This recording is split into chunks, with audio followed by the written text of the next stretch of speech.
Erto po, mga kapatid. Welcome kay Sis Juliet.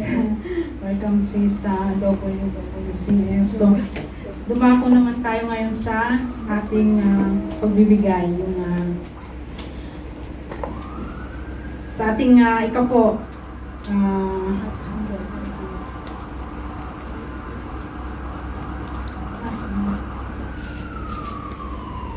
basahin ko po muna itong Matthew 6:21. Sabi dito, sapagkat kung nasaan ang iyong kayamanan, naroon din ang iyong puso. So, bali dito, sabi, yung sa ating pangikapo, di ba, alam naman na lahat na yung 10% ng ating kinikita, pag-aari yun ng ating Panginoon. So, kailangan na ibalik natin sa Kanya, sapagkat, di ba, sabi nga dito, kung nasaan ang iyong kayamanan, naroon din ang iyong puso. So sabi dito, gusto daw ng Diyos na ito tumutukoy din dito sa laman ng ating bulsa. So bali, bakit kailangan ng ating Panginoon na yung namalaman yung ating mga kinikita, sapagkat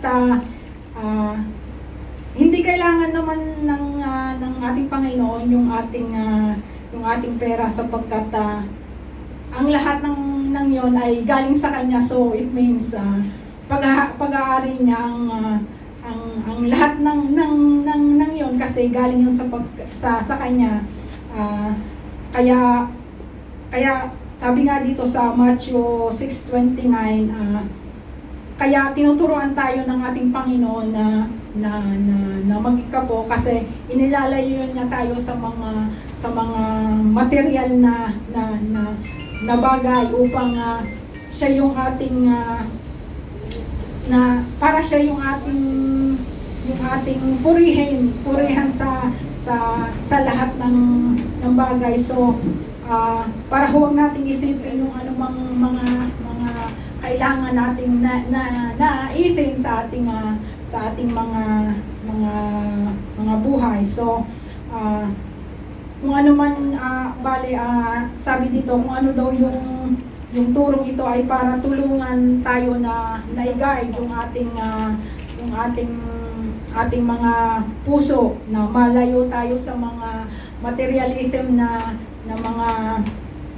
mga bagay. So hindi kailangan natin na laging isentro yung ating puso, lalo yung ating isip, lalo ng ating puso sa mga material na bagay. Kaya tinuturuan tayo na magbigay ng ating ikapo. For instance, mas ikaw ay nag-invest sa share stock. So di ba, sa share stock, so araw-araw, siguro hindi lang araw-araw maya titingnan mo kung tumataas ba o bumababa na yung iyong share sa stock. So bale, doon na napo-focus yung iyong atensyon, di ba? Hindi doon na lang napo-focus yung iyong attention. Kaya nga tinutulungan tayo ng ating Panginoon na mag-invest sa Kanyang kaharian, hindi sa kayamanan sa langit, hindi yung kayamanan dito sa lupa, sapagkat diba, ito ay panandalian lamang at hindi naman natin ito madadala diba, sa ating pag-alis sa ayun. Yun lamang po, at let us pray.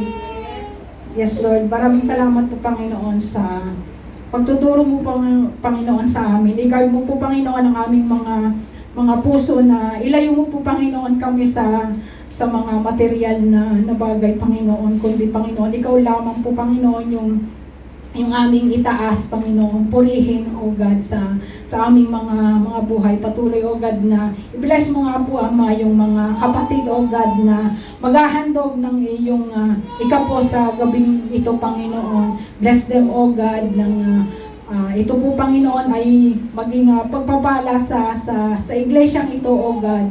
Maraming salamat din po, Ama, sa mga employers namin, Panginoon, sapagkat sila po, O God, ang daluyan ng aming mga pagpapala, Panginoon, na nagagamit din, O God, ng aming mga pamilya at kami nagiging blessing din po, O God, sa kanila, O God. Haplusin mo po, Panginoon, ang aming mga puso, O God, na ikaw nga po, Panginoon, yung aming patuloy na itaas, O God, sa mga handog na ito, Panginoon. Maraming salamat po, Panginoon, for all the blessing, O God, na patuloy, O God, na ipinagkakaloob mo po sa amin, Jesus. Maraming salamat po. Amen. Amen.